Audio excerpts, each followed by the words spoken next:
As you all walk down the main street of the town, a nearby shopkeeper seems to be trying to catch your attention. Excuse me, a moment of your time, please. You all look like a tough sort. Could I interest you in some guard work? I promise to make it worth your while. Hello, and welcome to Tuna's Tales. This time on Pondering Monsters, we'll be covering ghosts. These creatures are CR4 and have several interesting abilities that they could use for all sorts of shenanigans. So why not come along while we start to figure out whether these are friendly ghosts or if there's something more sinister floating about. You ain't afraid of no ghosts, are you?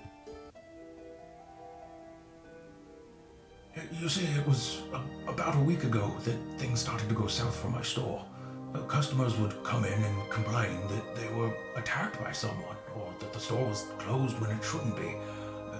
Someone must be playing a prank on me, and I'd like you all to keep an eye out and hang around and look tough to scare them off. I'm sure it won't take more than a couple days. Jumping right into it, the shopkeeper is being haunted, and the result is that it's killing his business. If the party agrees to help, then they might just find some signs of something strange in the neighborhood. Are 2 Ghostbusters references in the first 5 minutes too much? Nah. 80s movie references aside, if the party decides to help, they will eventually find themselves on the receiving end of some of these odd occurrences, and if they continue to look, they can find a couple of ghosts that are dead set on making trouble for this shopkeeper. But just who are these ghosts? Well, they're none other than the former business partners to this shopkeeper.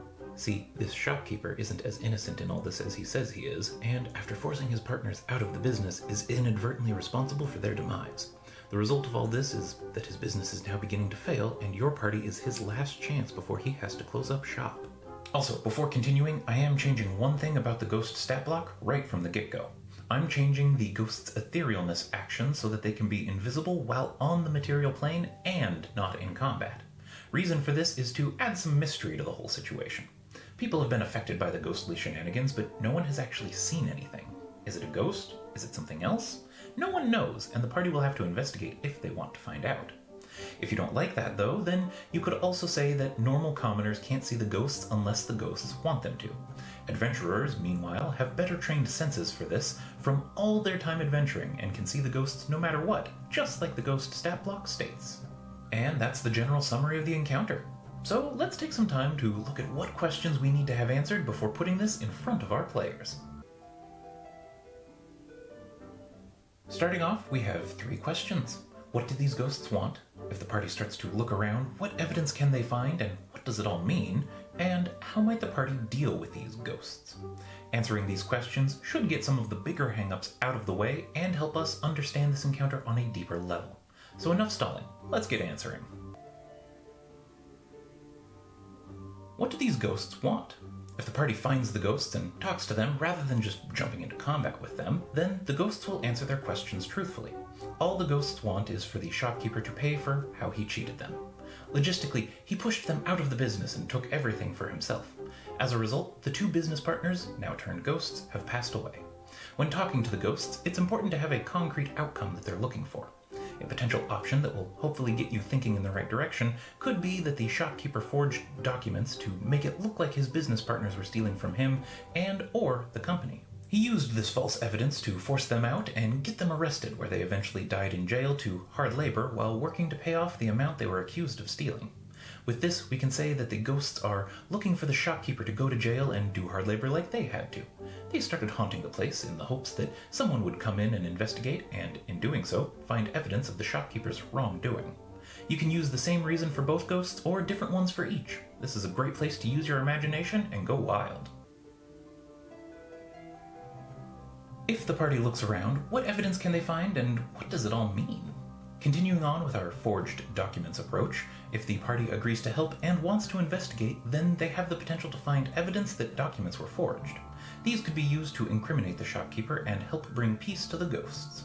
Additionally, they could notice that the ghosts are focusing directly on customers in an attempt to drive off business so that the shop fails, or they could find some regular customers who are more than happy to gossip about what happened to the old business partners. Whatever you come up with for the party to find, it should point to one specific outcome. The shopkeeper isn't telling them everything, and there may be more to this whole story. And lastly, how might the party deal with these ghosts? Well, the easiest option here is to just fight the ghosts. Get rid of them, and the shopkeeper is no longer haunted. The party collects their reward and moves on, albeit possibly with the knowledge that the ghosts they just fought are innocent and the shopkeeper is the one who should be behind bars. The deeper option here is talking with the ghosts, seeing why they're doing this, and convincing them to just let it go and move on, or taking it a step further and helping the ghosts deal with the shopkeeper. There's no wrong answer to how the party approaches this, but there may be complications and moral quandaries to wrestle with afterwards. Additionally, your party may be split on deciding what to do here. Other than that, though, we should have things answered enough to begin tying this all together. As the pale, translucent figure floats in front of you all, you hear a sad, mournful voice respond to your questions. We're dead because of him. He cheated us, and we only wish for him to understand what we went through. He must pay. This encounter has a branching path that all starts from the same place. So, assuming your party agrees to help, then things can start off with the shopkeeper asking them to stand guard in the store. They just need to watch as customers come and go and see if someone shady seems to be harassing them. With this, you can have the characters all make perception checks somewhere around a DC 13 or 14, and if they do well on the check, then they notice some odd goings on. Things like a customer tries to enter the store but the door doesn't open. If they go and check the door, they can see that it's been locked when it wasn't before. They could also see a customer come in, start walking to a shelf, and then turn around and leave without saying anything. This occurrence can prompt them to go and speak with the customer to see what was going on. If they do, then the customer has no recollection of that happening, doesn't know why they're in the street now when they were about to enter the store, and the only thing they're aware of is that it got very cold before they blacked out. You can keep this up with more and more odd occurrences that slowly point to ghosts in the area, but if the party, not your players, just isn't getting it, then you can hit them over the head, literally. Maybe they see an item in the store start floating and fly at them like it was thrown by someone invisible. After the party starts getting suspicious or has a hunch that it's ghosts, they can start investigating to find or contact them. If they go this route, then I'd say let them tell you how they want to find the ghosts. If it's a seance, a stakeout, or simply just using a spell, great. Let the players get creative here and use this opportunity to roll with it and have fun.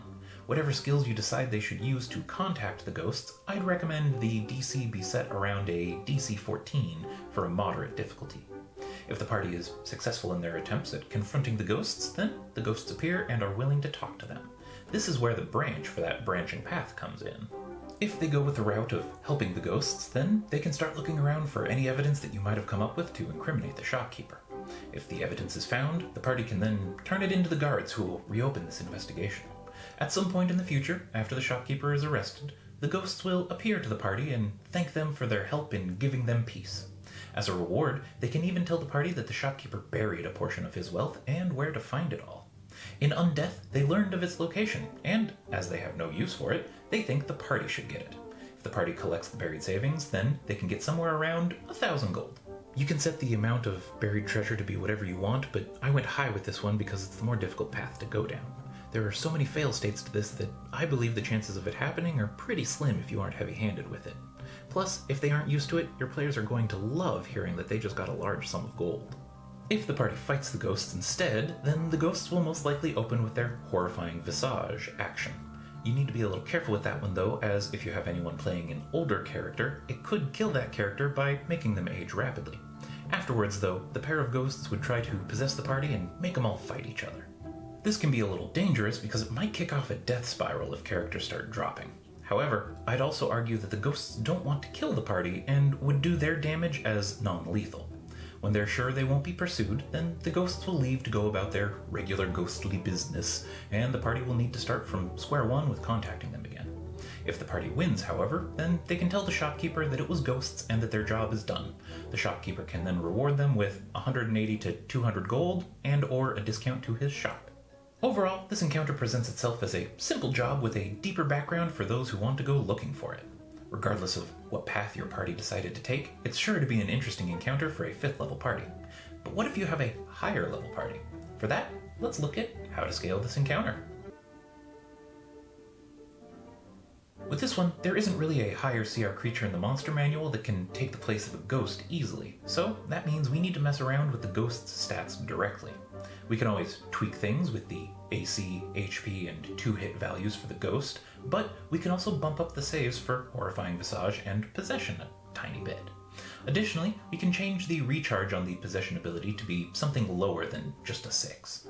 Other than that though, we have the option to increase the damage done with the Ghost's Withering Touch attack. Currently it does 46, but with higher level parties you can bump that up to as much as 66, or leave it as is and give the Ghost a 2 or 3 action multi-attack. However, one option that I'm a big fan of is to make the Etherealness ability a bonus action rather than an action. Doing so will let the Ghost pose more of a threat because it can shift planes and attack on the same turn rather than doing one or the other. Aside from changing the stats of the Ghost, we do have the option of adding in more Ghosts as extra business partners. Adding in a third Ghost makes this a medium encounter for a level 10 party before adjusting stats and all that. Just be careful with adding too many extra Ghosts, as a business with 5 or more business partners seems a little silly to me if it's not some big business. Otherwise, just adding in some, keyword some, of these changes should still make it a decent challenge for a 10th level party. If you have a 15th level party though, you're probably going to need to make all of these changes, and even then that might not be enough, and I say that because of magic. If there are any clerics, paladins, or anyone else in the party with access to the divine spell lists, then there's a big potential to have this encounter end before it even starts. You can even this playing field a little bit though by giving the Ghosts access to the turn immunity or turn resistance traits as seen in the Crawling Claw and Deathlock stat blocks. However, spells like Dispel Evil and Good will still work, but that should be okay. With that, you should be just about ready to run an encounter with the Ghosts of Business Past for your party. Throughout this video, there's the potential to create some NPCs, namely the 2 Ghosts and the Shopkeeper. You're of course capable of doing this all on your own, but if you want some of that work taken care of for you, then you should consider checking out my Patreon, linked in the description. It's where I post all the things I create for my encounters, stuff like maps, NPCs, magic items, and full adventure write-ups for the 2-parter videos. If you like what I do here and want to help support the channel, then feel free to check it out. You can even pick up some of the free samples of things from my earlier videos. For this encounter though, current and future patrons can find info on the 3 NPCs as well as the shop. Otherwise, if you like this video, then leave a like, subscribe, and do that thing with the bell if you want to get notified when the next video comes out. And if you want to tell me what you think about this encounter or how it went at your table, then leave a comment below.